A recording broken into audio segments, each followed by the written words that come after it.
Hello all and welcome to the Live at Home series. We are your hosts, Grex. We're very excited to be joined today by one of the icons of creative music, alongside the likes of Sonny Murray and Milford Graves. This gentleman pioneered the language and praxis of so-called free jazz drumming. It might be argued that his versatility and technical mastery were and remain unparalleled in their time, and his talents are matched only by his creative daring and generosity of spirit.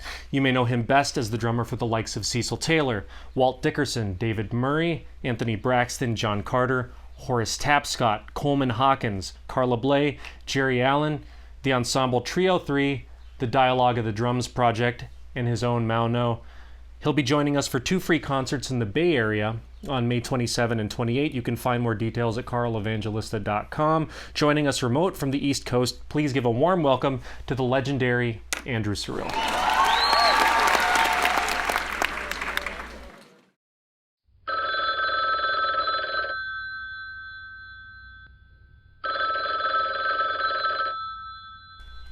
Hello, Andrew. Do you mind talking a little bit? I just need to check my levels over here. All right. Well, can you hear me? How well can you hear me? Is it okay? I can hear you. Yeah, it's fine. Am I audible? Is all that fine? You're fine. Okay.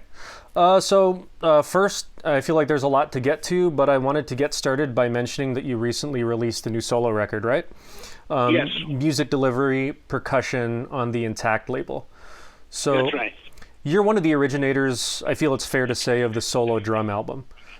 In the liner notes to your 1969 record, What About?, Valerie Wilmer states, "Nothing like it had ever appeared before. Using the Western drum set alone, Cyrille expresses every emotion from a whisper to a scream." So what is it about the solo percussion format that appeals to you?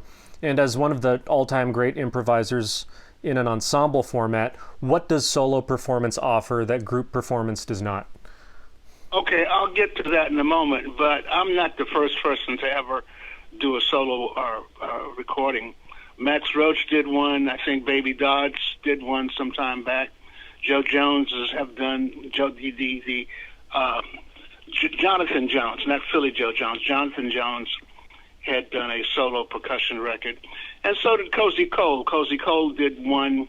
I think it was maybe a 45 or something like that, called Topsy. Right. And it had been played over the radio. I remember hearing that when I was a youngster. So I'm not the first one. Were you conscious of that legacy when you made that record? Yeah. I was conscious of the legacy of Max Roach doing. I think it was called Sfax, if I'm not mistaken, SFAX. And I had heard Baby Dodds doing. He had done an interview with what's his name? This guy had worked for I think it was Non-Such Records. Yeah, there's that record, Talking and Drum Solos, I think is what it's called. That was the reissue name, at least. Or was I guess right. This was released in 51. Yeah.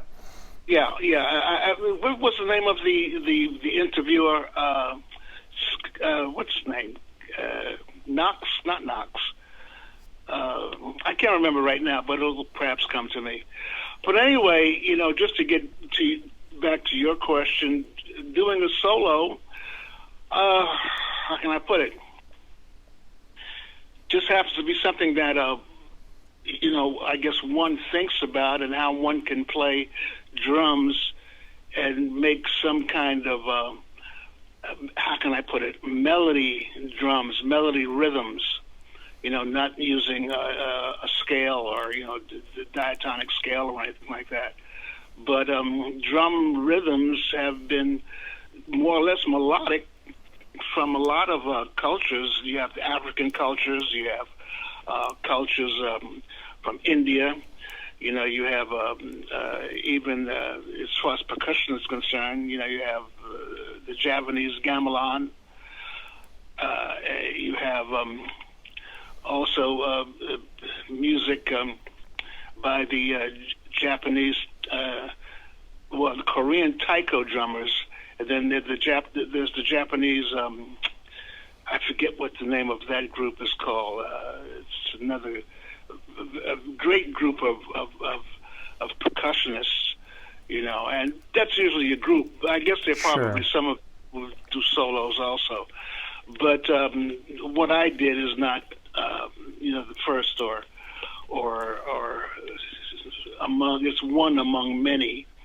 And, I get those ideas, from listening to them and wanting to just express what I have to express, being part of this culture here, in the United States. One of the things in our discussions, one of the things I really admire about your ethos is your consciousness of tradition. So in the same liner notes I mentioned, Wilmer characterizes your drumming as purist, which I took to mean that despite your influential role sort of in the inception of free music, your grasp of rudiments and your sonic connection to the history of the drum kit is really audible. So to you, what is the defining difference between playing in time and out of time? And how does the vernacular of something like bebop, for example, inflect into free drumming? Well, music has different concepts, and the concepts are how people think, what you want to say Sure. accordingly. So some music is in a certain kind of a digital metrical form, like when you start thinking about march music. Sure. The Romans were using music or drumming anyway, for the military, to march in and out of battle, and not only that, but I guess just to be able to march in parades or in formation season. That goes back, I guess 1,000 years or more. And where did they get it from? So it's probably from some place that they learned. So again, you have some cultures, like when you have Indian drumming, you have some people who use the language as a method of playing the instrument, which is tuned to how, for instance, they would like words to be said or phrases to be said. You see, so then, of course, too, Indians from India now, with Indians from India, they have another method of counting. They might count 16 towels or 16 beats or 11 beats. And you go from 1 to 11 or 1 to 4 and then 1 to 16. But it's not a method of saying 1, 2, 3, 4, 2, 2, 3, 4, which is kind of what the Western idiom is all about. Right. And that had to do with playing, how can I say, it had to do with playing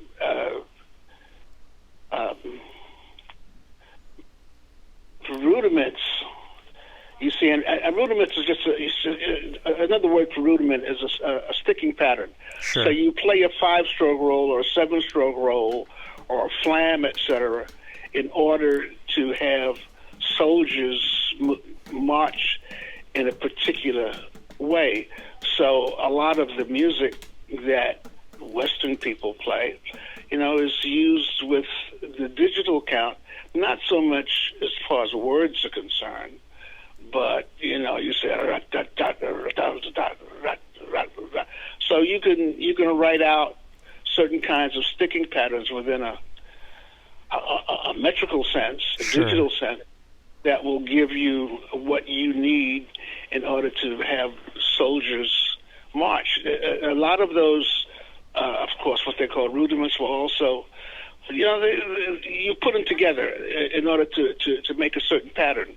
So a lot of them were used in battle, especially when you go back into the maybe 18th century. You see, maybe even back to the 17th century when they had those field drums and they had the cannons, etc. So they didn't have like walkie-talkies or radios or message sending items like we have now. So they used other methods to communicate. the method that they used to communicate in battle for the most part, was the drummer. And usually, if the drummer was gotten, if you shot the drummer, killed the drummer, then the battle would be over for a while. Wow! Until you got the drummer, to tell the troops to either go forward, advance, go back up, lay down, whatever. And then again, too, a lot of those rudiments were used in the mornings to wake soldiers up.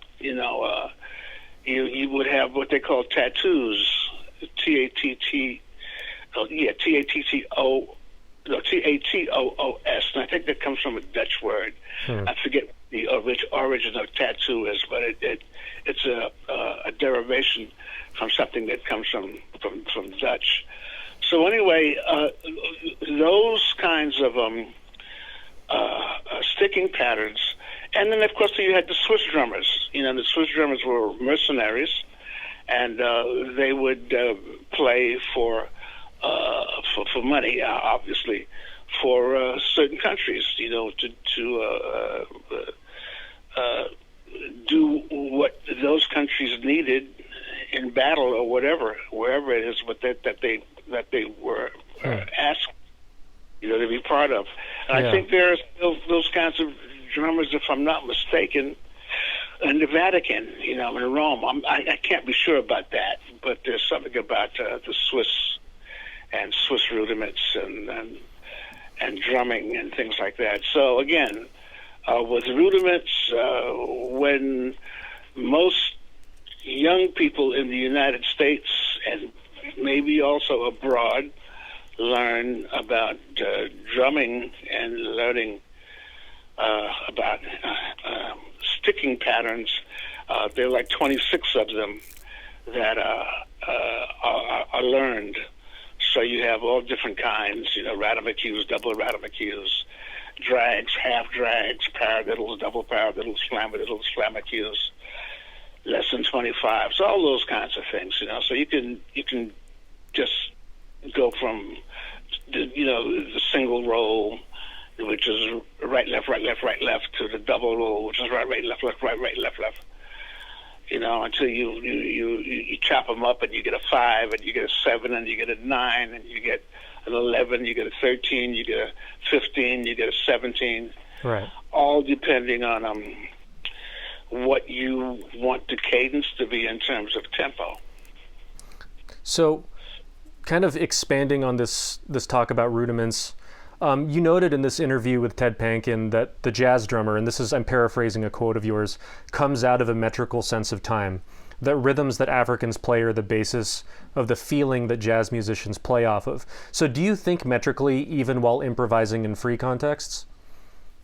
It all depends. In free music, not necessarily. In free music, what I do is I just listen to the beginning of the phrase to the end of the phrase, like I'm talking to you. Right. So I can do the same thing as I'm playing, but the techniques that I use are probably are sticking patterns, and a lot of them are rudiments. So I don't know if this is a mischaracterization of the music that you played in the 60s, but there's this term, I believe Eckhart Jost once used the term energy to characterize the way that certain musicians like Albert Ayler, for example, were developing improvisations. But when you played, for example, in the Cecil Taylor unit, were you thinking in terms of energy, or were you thinking in terms of motivic development, like utilizing rudiments, like you were just saying? Both. Well, Cecil Taylor used scales. He played the piano. Cecil Taylor was a graduate of the New England Conservatory. And, you could see him in his gown and cap. So obviously he had to learn a lot, about European music and European technology as far as playing the piano is concerned. And then again, too, Cecil was also a fan of quote-unquote jazz. He was very fond of people like Duke Ellington, and what's his name? The blind piano player, Art Tatum. He loved people he loved Bud Powell. He was So in other words, he was involved in both aspects of piano playing, and he just decided that he wanted to play music in a way that he felt and how he wanted to write it. So to a large degree, that's what I also did. I would just play, listening, to him and or whoever. Like when I played with you, we're playing free, so I just listen to the phrases that you play, and I either add or subtract whatever it is that I think might be apropos in the moment. This leads to something I wanted to ask. So you, of course, studied at Juilliard under Morris Goldenberg, correct? Yeah, I was with Morris Goldenberg for the most of the time, and sometimes Saul Goodman, who was the chief timpanist for the New York Philharmonic at that time. I noticed there was a video, I believe it was on a quartet tour where Sam Rivers was added to the unit, where you actually had some timpani with you. I'm assuming did you travel with that, or was that something you just picked up at whatever location that was? Well, that's something that I picked up whatever location. The only difference with the timpani, I don't know where you saw that, but when I was at Antioch College with Cecil, I was able to get, Cecil had gotten a grant, so I was able to buy instruments from Ludwig, from who I had been advertising for, and I still advertise for. So one of the percussion items that I got that they manufactured, was the Ludwig timpani. So we had that down in Antioch, and that was part of the ensemble. You were at Antioch for 2 years? It was a 2-year residency? Say that again? It was a what? Antioch was a 2-year residency? Is that information correct? Right. Yeah. It was a 2-year residency because that's what we decided to do. Perhaps we could stay there longer, but I don't know exactly what the contract was that Cecil had signed. But I know Cecil had asked me and Jimmy Lyons and another fellow named Mildred. I forget what Mildred's first name is at the moment, but he was a dancer. And then there was James Thompson, who was a poet. But they weren't as consistent as far as teaching there as for those 2 years as were Cecil, I, and Jimmy Lyons. So I did a lot of research for this interview, and I couldn't find a single instance where this specific topic was addressed. But how did the unit's piano, sax, and drum trio format come about with no bass?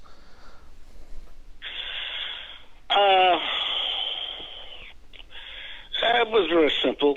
I think what had happened was the quartet had gone, the first time we had gone together to Europe as a quartet was with Alan Silva. And actually, there was supposed to be two basses that went over. It was supposed to be Alan and Henry Grimes.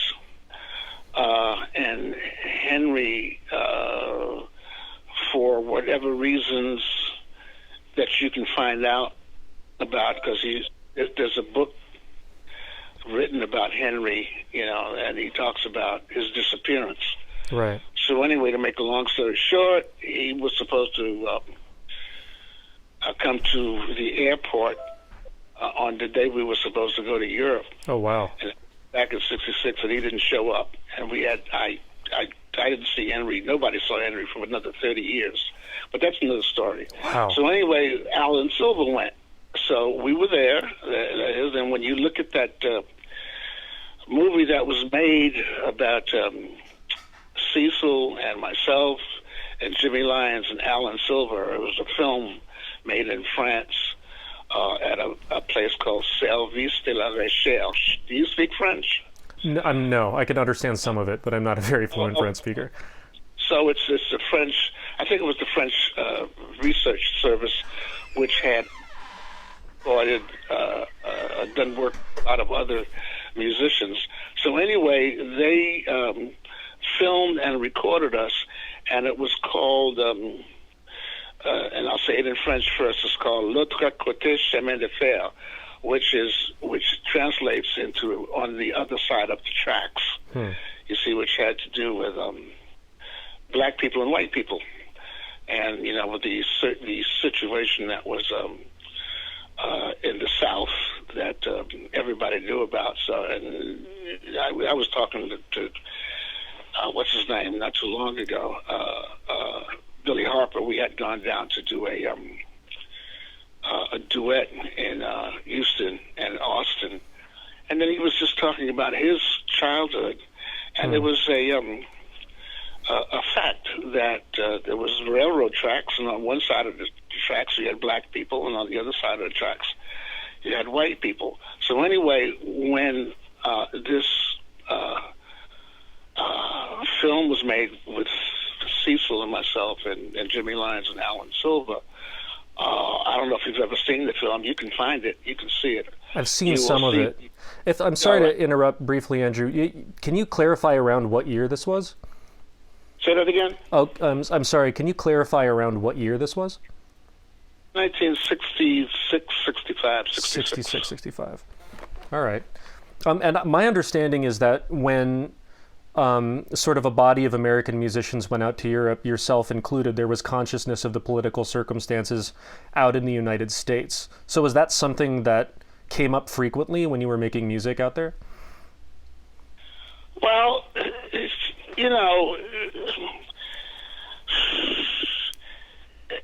was in the air. It was what was going on. It was in the politics. The French people who came over to ask us to come to France came over with that in mind. They came over with the idea of the politics that was going on in the United States with Martin Luther King, civil rights, voting, all of that stuff, and it's historical. And to some degree, it's still going on. It's just perhaps in a different mold now, but the stuff is still happening. I mean, look at what's going on in Tennessee. Right. See?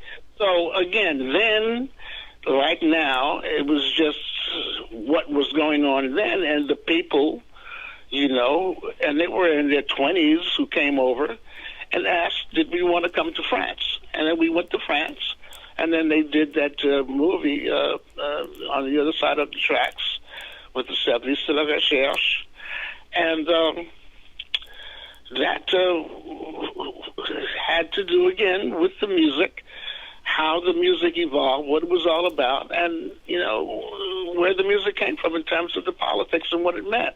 I mean, when you go back and you start listening to Louis Armstrong and Johnny Dodge, and you start talking about Fletcher Henderson, and then you start talking about Thelonious Monk. If you read Monk's book, I mean, it's filled with racial politics. You see, and Charlie Parker, Max Roach. Right. So and Harry Belafonte just died 2 days ago. Yeah, right. That's extremely recent. It's the 27th of April right now. Yeah. I want to kind of thread into this next topic, but there's something wild that you told me a while back, and please correct me if I'm misrepresenting this, but you noted that after the Blue Note records, Unit Structures and Conquistador, these were both recorded in '66, that the unit had a difficult time getting recorded. Can you talk a bit about this? Getting recorded by whom? By Blue Note? I'm trying to remember the conversation we had, but it was more, you told me that there was this long period of stasis after the Blue Note records were recorded and before it sort of that trio configuration started touring around. If I can think about that period, let me see. After we did the Conquistador album for Blue Note, I'm trying to remember if we recorded again. The next recording that we made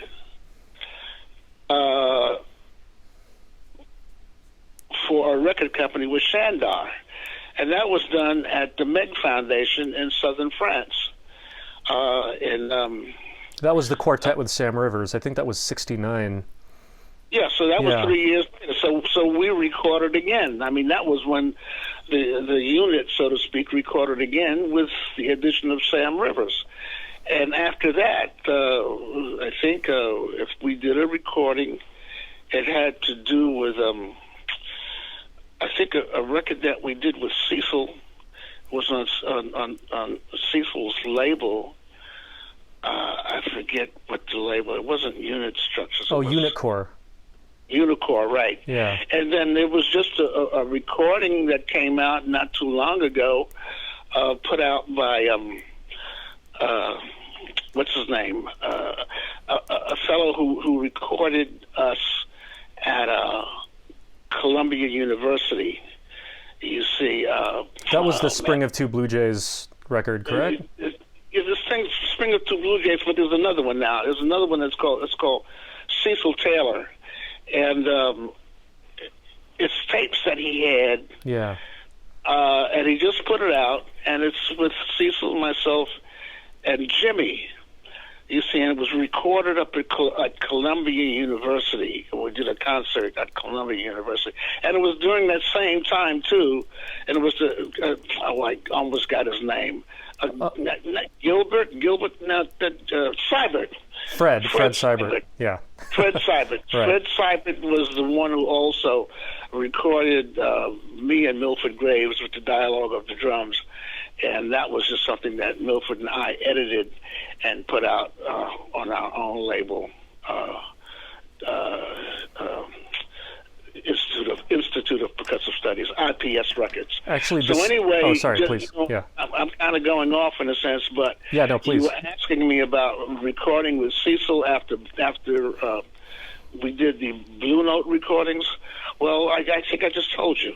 And then the last recording that I did with Cecil was one that was done in East Germany by a guy named Jost Gerbers.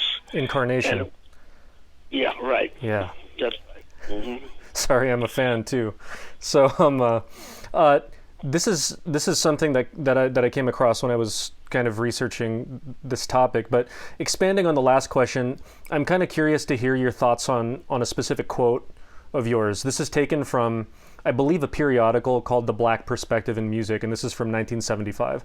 So you said, "In my opinion, the biggest problem is musical underexposure for the creative musician in the highly competitive commercial setting of big business music merchants. As a result, we have an apathetic public, black and white, that is misinformed or uninformed about the big reservoir of black music that has been formed through the years and continues to be formed even today." So how do you feel about this statement in 2023? And do you think conditions for creative musicians and black arts have changed or improved or worsened? I'm just curious to hear your thoughts on this. Well, I guess what you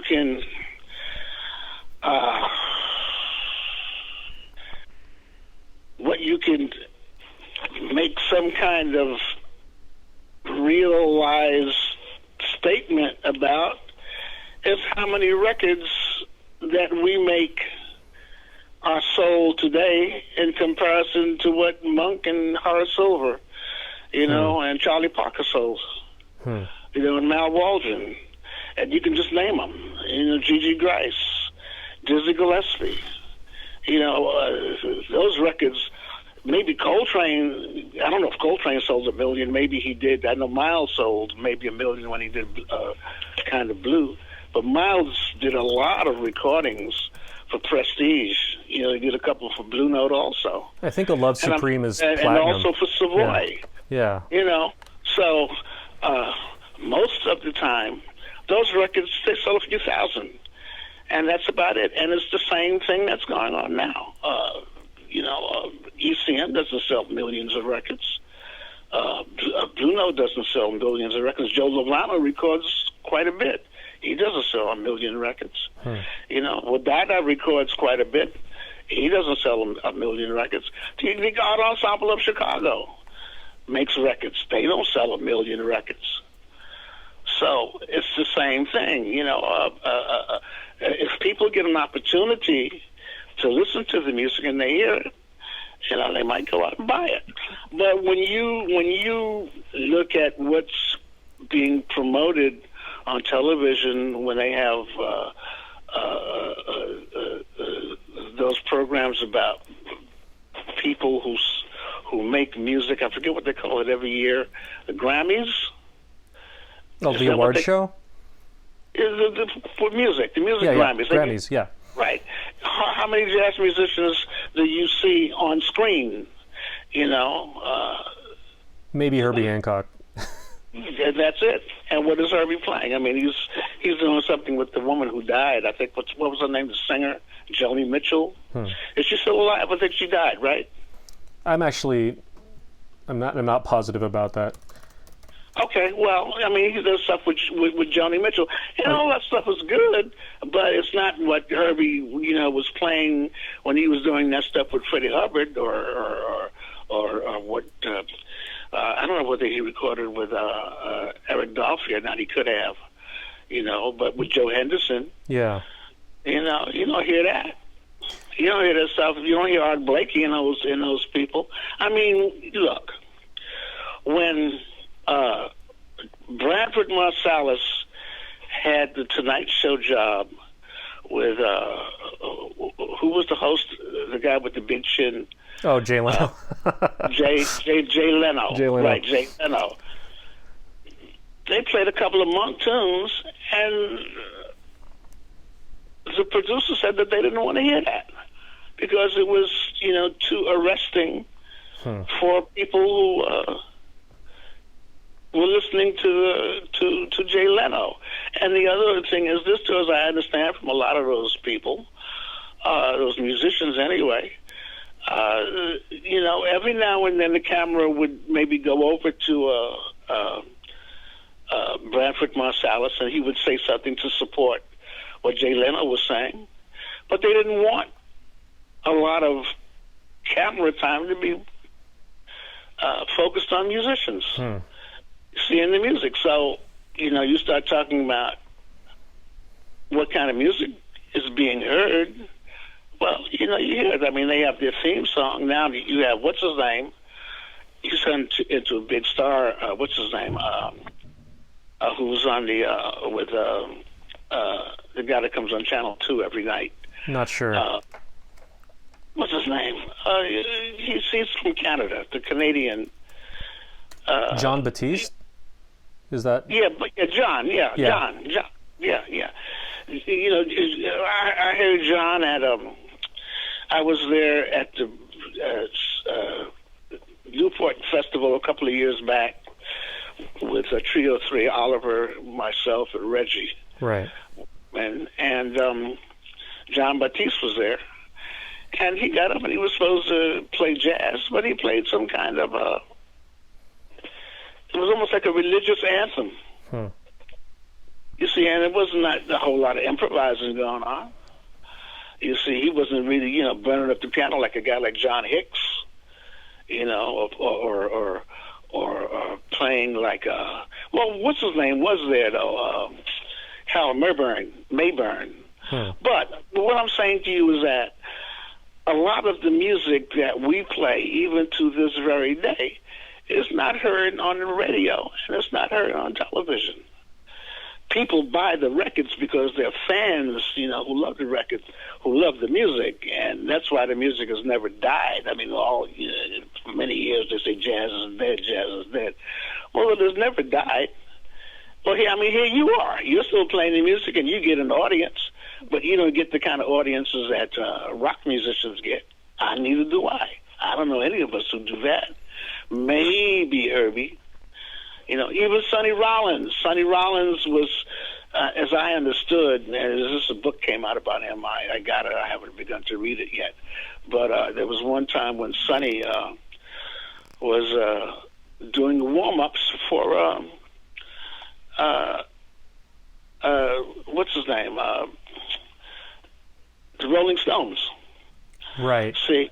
And I don't know what he got out of that in terms of audience is concerned, and I don't know if he'll ever realize anything from that now because he doesn't play anymore. Right.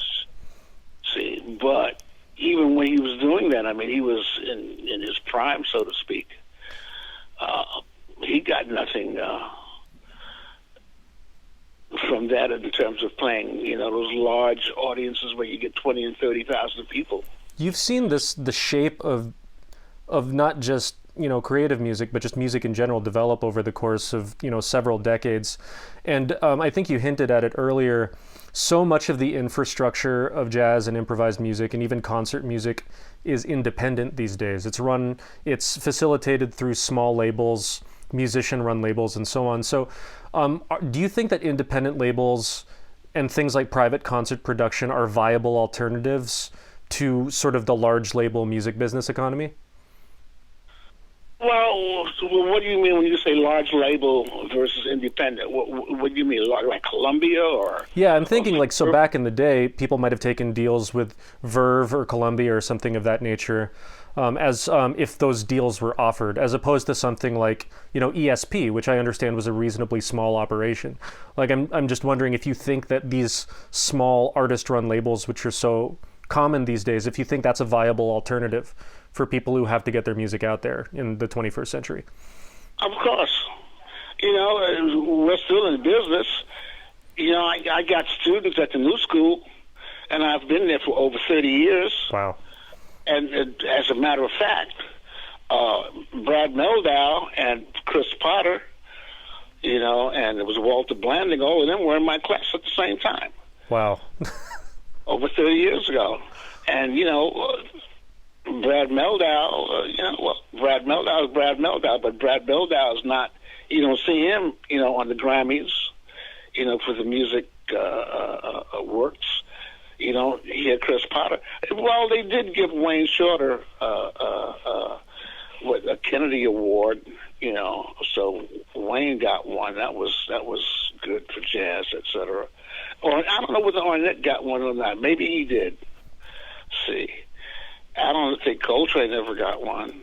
And I don't know whether that was in existence when Coltrane was alive. Coltrane died in, I think, 1967, if I'm not mistaken. 67, yeah. See, and Miles, not too long after that, as far as I know. And Miles was, 66 or something like that. See. Continuing this... please. All I was going to say is I think I saw Miles once on the Johnny Carson show, but I had spoken to Miles, and this was very interesting. He was playing uptown in Harlem at some club. I can't remember the name of it, and I used to see Miles, from time to time, and I would be hanging out with Billy Joe Jones, and I'd go to a couple of those sessions. But anyway, so I knew him to the point whereby I could say certain things to him and he would give me an answer. So I think one of the times that I was around him, I asked him, did he want to go and be back on the Johnny Carson show? Or I think there was Dick Cavett, and I think they had Douglas, I forget what his first name was. He had a show on NBC during the daytime. I forget what his first name was. But anyway, so I asked him, do you want to go back and do one of those shows again? So he said no. He didn't want to be back on television with those people anymore. So that was just something that he didn't want to do. And perhaps maybe if he did, he would have gotten more publicity. But he was pretty popular at that time. He had made, a number of recordings. I don't know whether at that moment he had, or during that period, he had made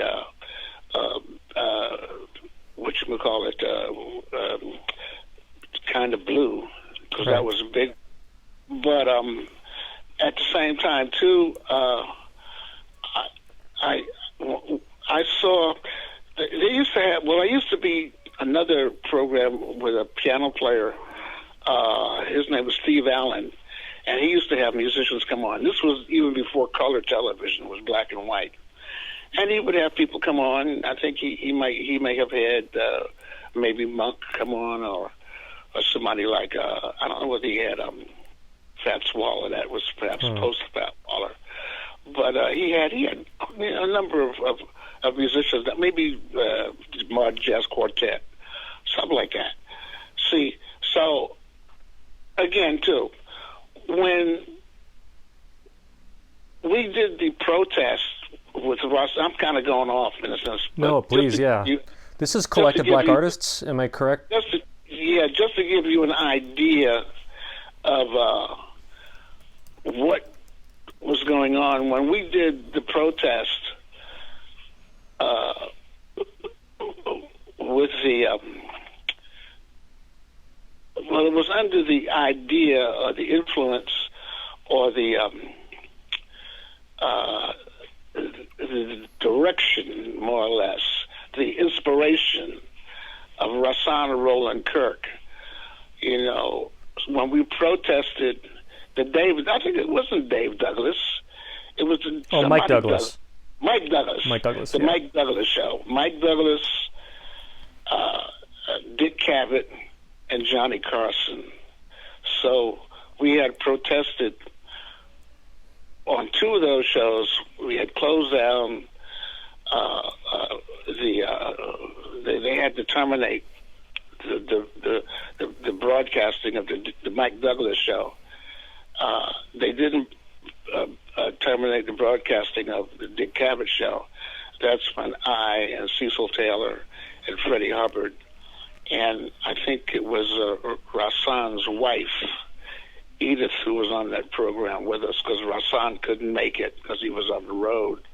But anyway, what I'm saying to you is that we had gone up and we wanted to have more jazz shown on television. See, so what they did was we weren't on, in other words, I didn't go on television. Cecil wasn't on television playing. Freddie Hubbard wasn't on television playing. Rahsaan, yes, Rahsaan did go on to play, but they had asked Mingus to do a program. So Mingus did a program, and since Mingus and Rahsaan were relatively close, Rahsaan did play with Mingus that night. And I don't know whether Alvin Jones played drums. I forget who it was. I don't think it was Danny Richmond. And I don't know if it was Sonny Stitt either. Sonny could have been... I can't remember exactly. You could probably find out who was on that show. It was the Ed Sullivan show. That's what it was, I think. There may be video footage of this, if I remember correctly. I think it might have been in the Rahsaan documentary. It probably is, and it was in the 70s, you see, around 70, 71, 72, or something like that. See, so what I'm saying is that, yeah, we had protested. We got some attention, but what it came down to is, and it's the same old.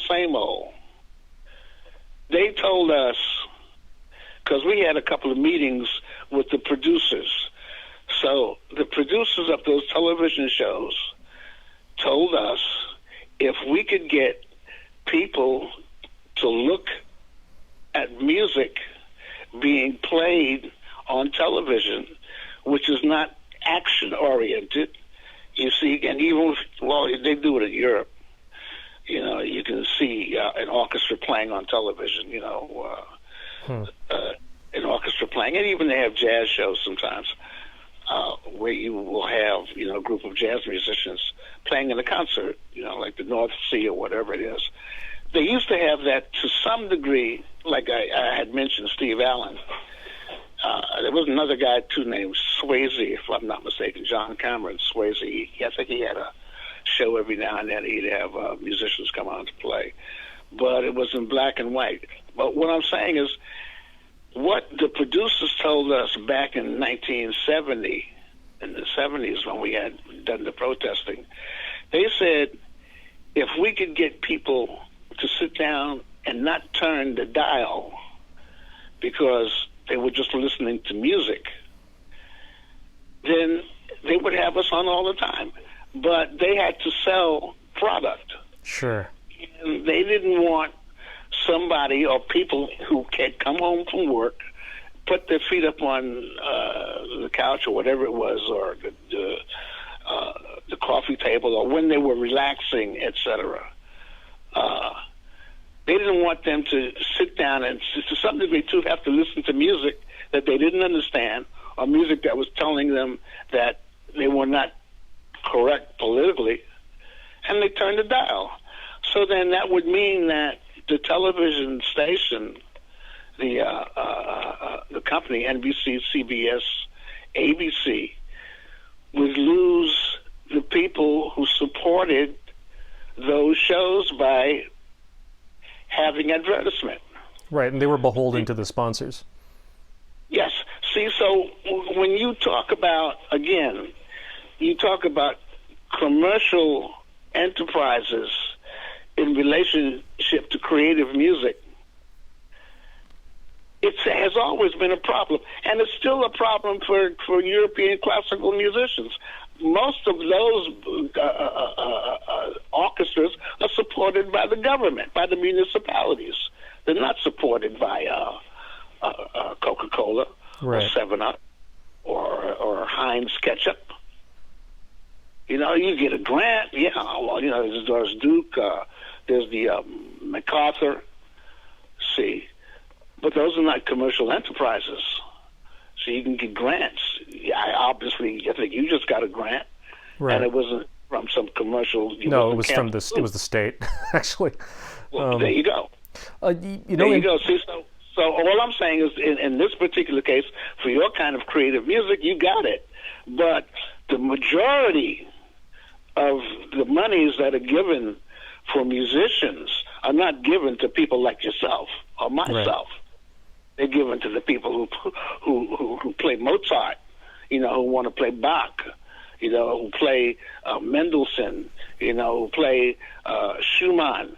And, you know, I mean, I can't say that's not good music, but at the same time, it represents a certain kind of culture and a certain thing that certain people want to continue to listen to because it makes them feel good in terms of where they come from and their tradition. So preserving like a sense of safety or comfort. Exactly. And right. It's something that, see, and I'm not saying that a lot of those musicians were not scolded, you know, or spoken about harshly. Because, I mean, there's a book by this guy named Nicholas Slonimsky, you know, where he talks about the Lexicon of Musical Invective. And Bizet and Chopin, and a lot of those guys were, Stravinsky, were put down by people who wrote about the music at that time. Some of them didn't really like what was going on. Yeah, Stravinsky took a lot of heat. That's what I'm saying. See, so, you know, again, now, though, that stuff is still... And again, with the painters, it's the same thing. You know, at one time, some people didn't like Van Gogh. They didn't like certain things that were being presented, you know, by some of the painters. What's his name? Klimt.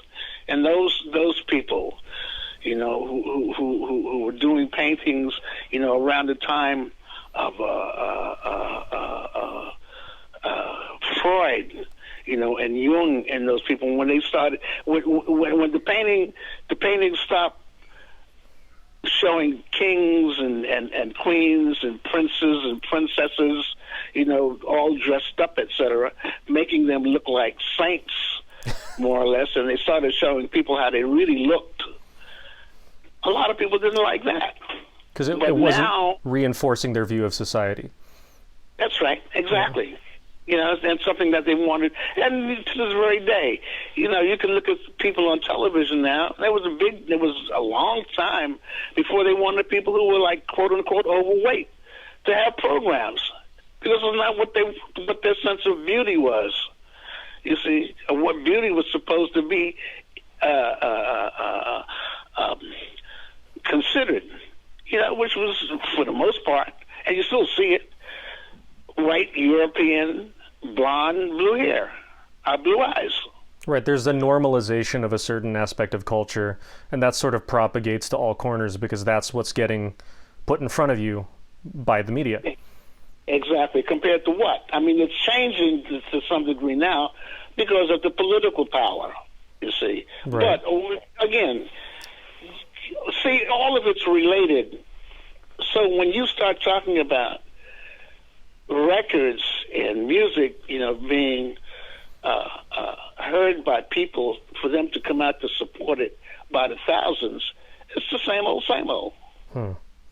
There's something I want to get to before we close up, because I think it's something hasn't been talked about much, I feel like, in the scholarship. But in 1969, you and Milford Graves founded Institute of Percussive Studies. I think this was probably one of the first musician-run labels that presented important work. IPS was responsible for releasing the original dialogue of the drums, as well as your records Celebration and Junction. So my understanding is that IPS was also designed to facilitate concerts and education, and I think that level of ambition kind of plays into what you're saying about musicians taking the reign of the propagation of their own art. Can you talk a little bit about that? Yeah, well,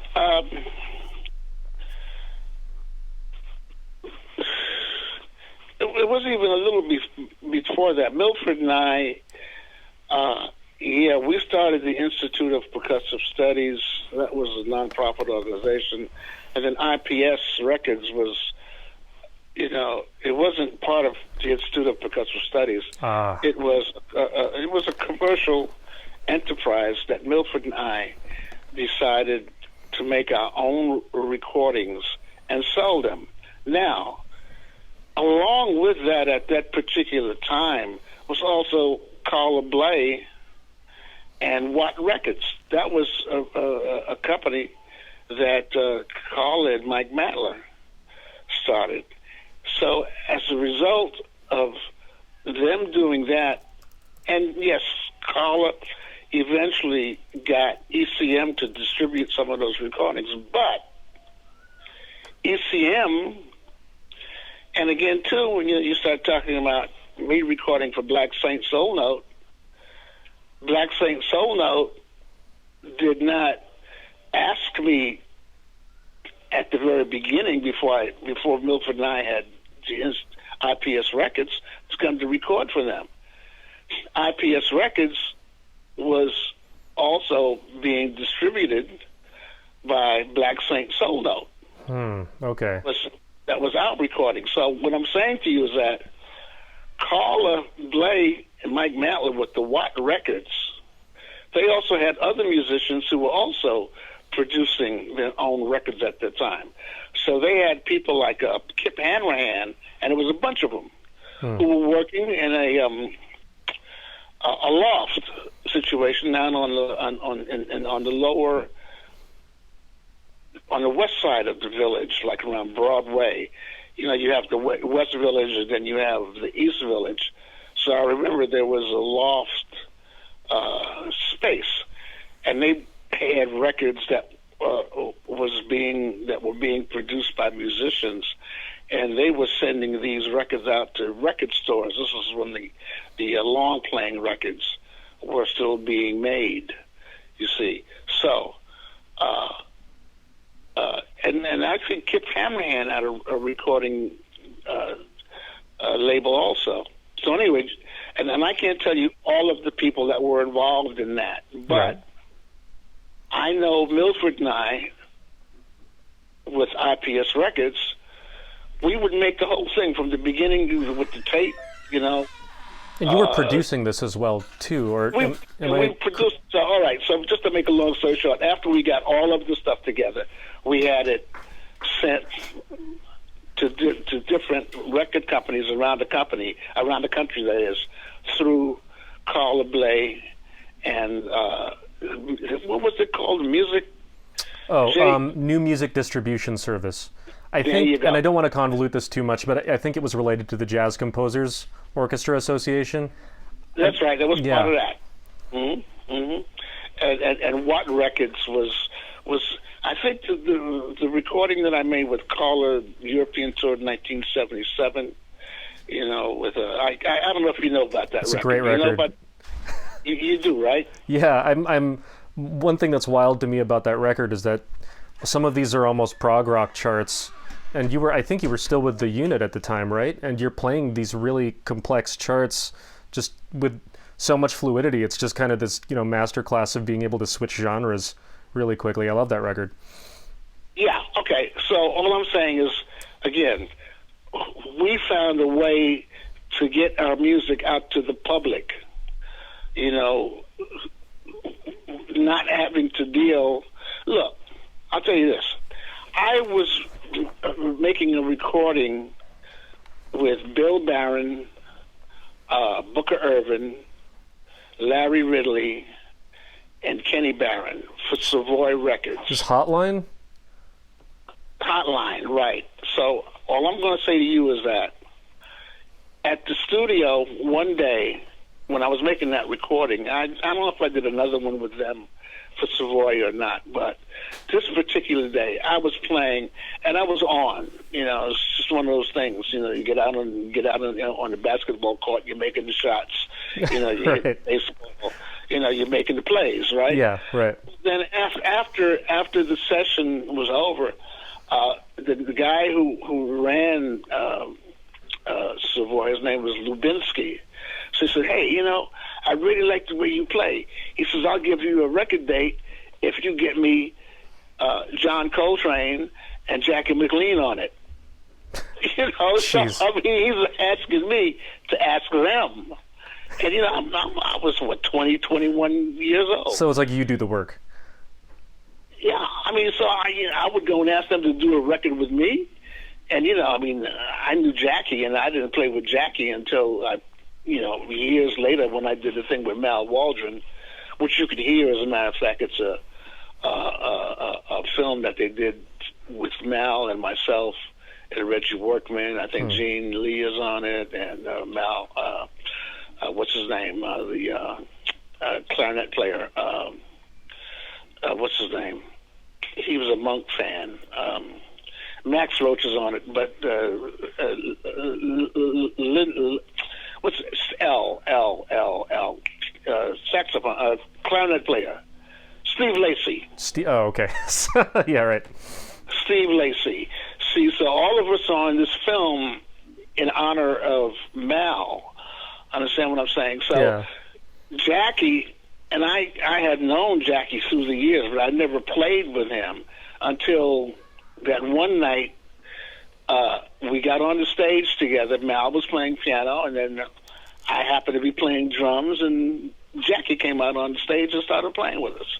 See, so again, going back to Lubinsky, and this had to be, maybe 40 years later. So 40 years prior to that, Lubinsky says to me, "Get me Jackie McLean and John Coltrane, and I'll give you a record." That's wild. Yeah. Jeez. So anyway, it's, today's, how do they put it? Yesterday's dues are today's funnies. I think everything, I don't think I'm out of pocket by saying, I just want to mention this briefly.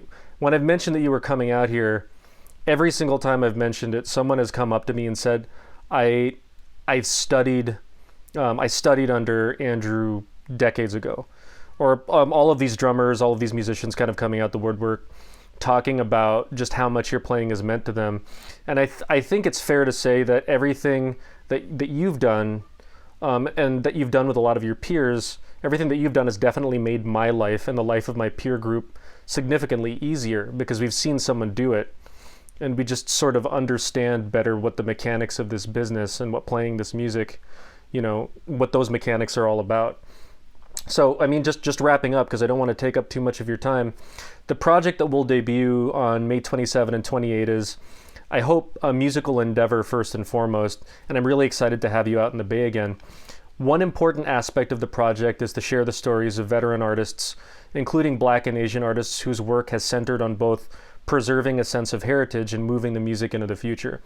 So just to follow through on this theme, what advice do you have for young musicians who are trying to make their way in the music? Well, number one, you got to believe in yourself, and you have to be able to play music that means something to you in the time that you're alive. You see, because there are a lot of things that are going on now. Yes, they influence me too, but at the same time, too, young musicians have to decide what they want to say with the gifts that they have been given, with the ability, in this particular case, to be able to play music. See? So you have to play what you feel, and like I also tell my students, again, too, everybody's not going to love you. See, so you're going to have to pay some dues. Wow. But a lot of people will, and a lot of people won't. But you have to believe in yourself, and you go to where the people are, who will give you support and who like what you do, and then you go through the journey, because it has a beginning, it has a middle, and it has an ending. And 100 years from now, there'll be a bunch of new people. Wow. See, so the young people have to do what they do, or whoever is alive now, and I'm still alive, thank goodness, even though, I'm up there in age, but I'm still playing. Thank goodness, yeah. Thank goodness, but we all have to do what we have to do in the now, and the now is always the present. The present always exists. Yesterday is not here anymore, and tomorrow ain't here yet, so we have to do what we do now. And however, whatever age you are, you just have to play the best you can, and be sincere about it. Just go ahead and enjoy yourself. Have fun. Like anything else. You look at all these athletes. They get on the court or baseball field or football field, and they do what they do, and they have fun doing it until they can't do it anymore. Were you following the Bucks Heat game yesterday, the NBA playoffs? I heard about it, and I didn't get a chance because I've been so busy doing so many other. There's something really amazing, I think, that Giannis Antetokounmpo said, where someone asked him if his season was a failure, and he was saying that it wasn't a failure basically because it was part of this process. Like Michael Jordan was in the NBA for so and so many years, but he won for only 6 of those years. Would you call Michael Jordan's career a failure? And he said no. And it's right. Well, I was going to say, see, when I grew up, look, I'm at the age now. When I first saw Jackie Robinson, I mean, he was a big thing for us. Wild, yeah. When I was 7, 8, 9, 10 years old, and I saw him at Ebbets Field in Brooklyn. They took us out to the baseball park, and there was Jackie Robinson in the dugout. And, we're walking around, we're seeing Jackie Robinson. Oh, wow, man, Jackie Robinson. And then, of course, there were other black players that began to play for the Dodgers with Jackie. There was Don Newcomb. There was Roy Campanella, you see.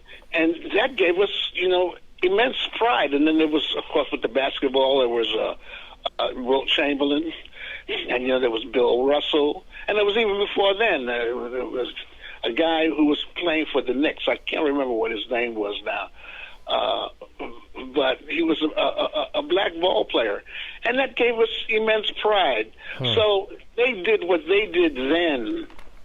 And most of them are dead now. And still, and as I came along, when I was in high school, there was Willie Mays, and Monty Irvin playing for the Giants. And it was out in California, Maury Wills, who was stealing all of those bases and stuff like that. See, so they did what they did at that time.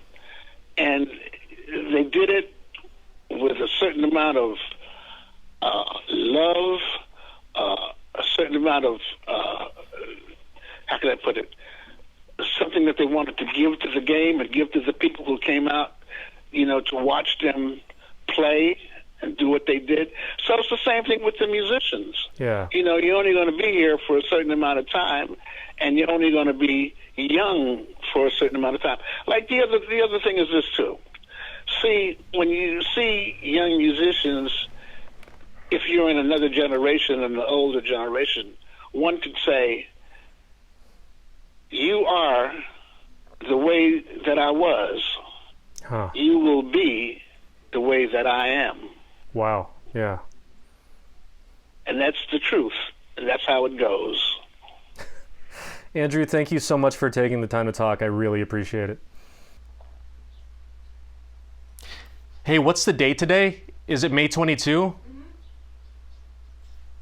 Andrew's going to be here at the end of the week, right? Yeah. All right, I've got to practice.